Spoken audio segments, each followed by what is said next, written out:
Fils et filles du bon Dieu, Borosama de grâce et de bénédiction tout un chacun de vous pour ce mercredi de la 7e semaine du temps pascal, année liturgique B. D'abord les Actes des Apôtres, chapitre 20, versets 28 à 38, le testament spirituel de Paul. Il y a plus de bonheur à donner qu'à recevoir. Au nom du Christ, Paul laisse ce message aux anciens d'Éphèse et après eux, à tous ceux qui exerceront une responsabilité dans l'Église. Confiant dans la grâce de Dieu, ils ne mettront rien au-dessus du service de leurs frères et sœurs. Oui, fils et filles du bon Dieu. Nous continuons aujourd'hui le discours d'adieu aux anciens d'Éphèse. Souvenons-nous que le mot ancien est la traduction du mot grec presbytre, d'où est venu plus tard le mot prêtre. Au-delà des discours théoriques sur cette question de l'origine du sacerdoce, nous constatons que Paul donne ses dernières consignes aux chefs de la communauté. Soyez attentifs à vous-même et à tout le troupeau, nous dit Saint Paul. Comme feu de route, il dit, numéro 1, le troupeau dans l'Esprit Saint vous a établi gardien. Il faut garder ce troupeau, être attentif. Le ministère pastoral n'est pas seulement une émanation de la communauté, il ne vient pas seulement d'une délégation du pouvoir venant du groupe. C'est un rôle confié par Dieu, reçu de Dieu. Ce n'est pas un rôle qu'on prend soi-même, ni qu'on reçoit des hommes, non, mais qu'on reçoit de l'Esprit. Ce n'est pas aujourd'hui les gens qui se lèvent, qui se disent qu'ils sont devenus prophètes, pasteurs, apôtres, ainsi de suite. Non, fils et filles du bon Dieu. Responsabilité mystérieuse. Prière pour ceux qui l'ont reçu aujourd'hui. 2. Pour conduire l'Église de Dieu. Oui, Dieu ici c'est le Père. Toute la Trinité est évoquée pour définir le ministère, la communauté dont les anciens sont responsables et sur terre le reflet d'une autre communauté. Les trois personnes divines à la fois distinctes et intimement unies sont le modèle de l'Église d'aujourd'hui.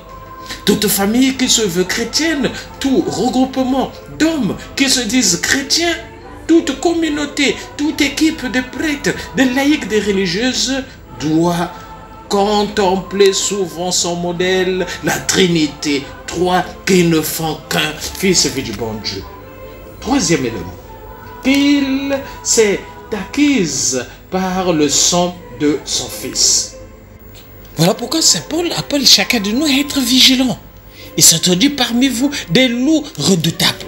Oui, dans l'Église, comme disait le Saint-Père, le Saint Pape Jean-Paul II, que la fumée de Satan est rentrée dans l'Église. Oui, dans l'Église, il y a la fumée de Satan, fils et filles du bon Dieu. Soyons prudents et soyons vigilants.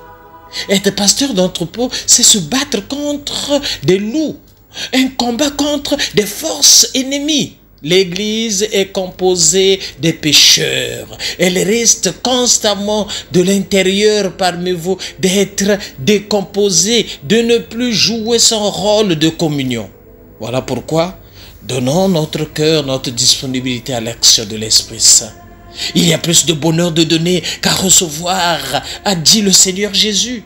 Oui, une parole de Jésus citée par Paul, qui ne se trouve pas dans les évangiles. La dernière parole de Paul aux anciens, à qui il dit adieu. Il y a plus de bonheur à donner. Mon bonheur aujourd'hui, fils et filles du bon Dieu, c'est vous donner la nourriture spirituelle pour votre vie de foi. Fils et filles du bon Dieu, c'est un bonheur. C'est une joie de tous les jours, malgré les persécutions. Fils et filles du bon Dieu. L'évangile de ce matin, Jean, le chapitre 17, verset 11b à 19. Consacre-les dans la vérité. Fils et filles du bon Dieu.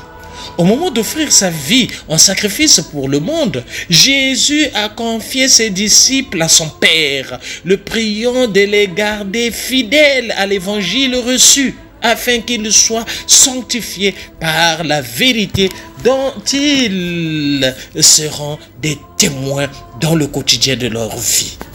Oui, dans sa prière, le Seigneur dit, Père Saint, garde mes disciples dans la fidélité à ton nom. Fils et filles du bon Dieu, soyons fidèles au nom de Jésus. Oui, il dit, quand j'étais avec eux, je les gardais dans la fidélité de ton nom. garde-les du mauvais. Le Seigneur prie pour chacun de nous. Et moi, aujourd'hui, j'intercède également pour chacun de vous. Oh Seigneur, garde-les du mauvais. Gardez, c'est le troisième verbe de la prière de Jésus. Il répète 3 fois, garde-les du mauvais. C'est une prière de protection, Seigneur. Garde toutes les personnes qui écoutent ces méditations du mauvais. Oui, il dit, ils ne sont pas du monde. Comme moi, je ne suis pas du monde. De même que tu m'as envoyé dans le monde, moi aussi, je les ai envoyés dans le monde. Oui, être dans le monde sans être du monde, fils et fille du bon Dieu. Le croyant n'est pas un être à part. Même le moine, dans une certaine mesure, ne peut pas vivre totalement séparé, retiré du monde.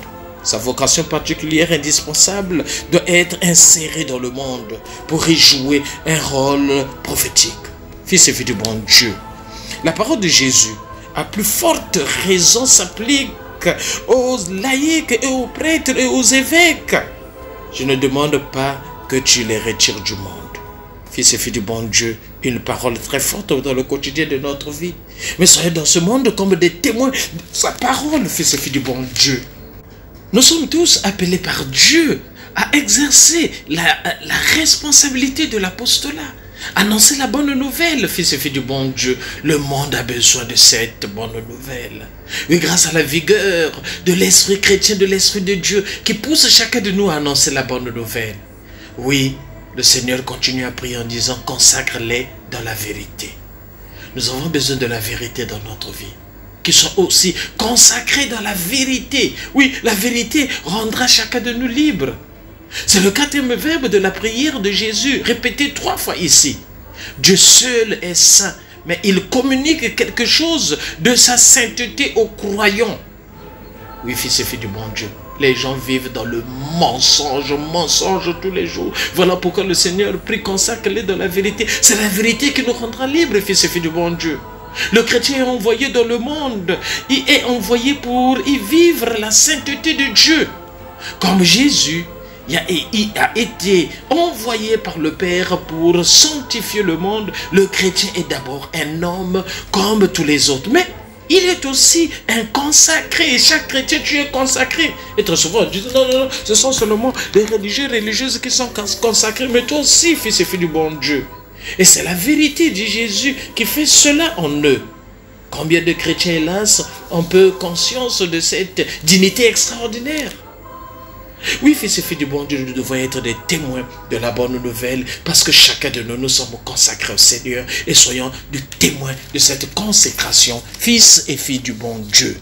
Aimons-nous, vivons et préparons notre ciel en faisant le bien sur la terre. C'était le Père Paul Diès-Tounou depuis la paroisse Saint-Michel de Nkembo. Mais c'est Saint-Michel de la Gloire. Là, nous sommes de l'archidiocèse de Libreville. C'est au Gabon. Sainte journée de grâce et de bénédiction, n'oublions pas. Kipe Yayo et Tokos de Pâques à tout un chacun de vous. Merci Seigneur. Que ton nom soit toujours élevé. Seigneur, élève également chacun de nous. Merci Seigneur.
dans le gouffre, emporté par les courants de tristesse.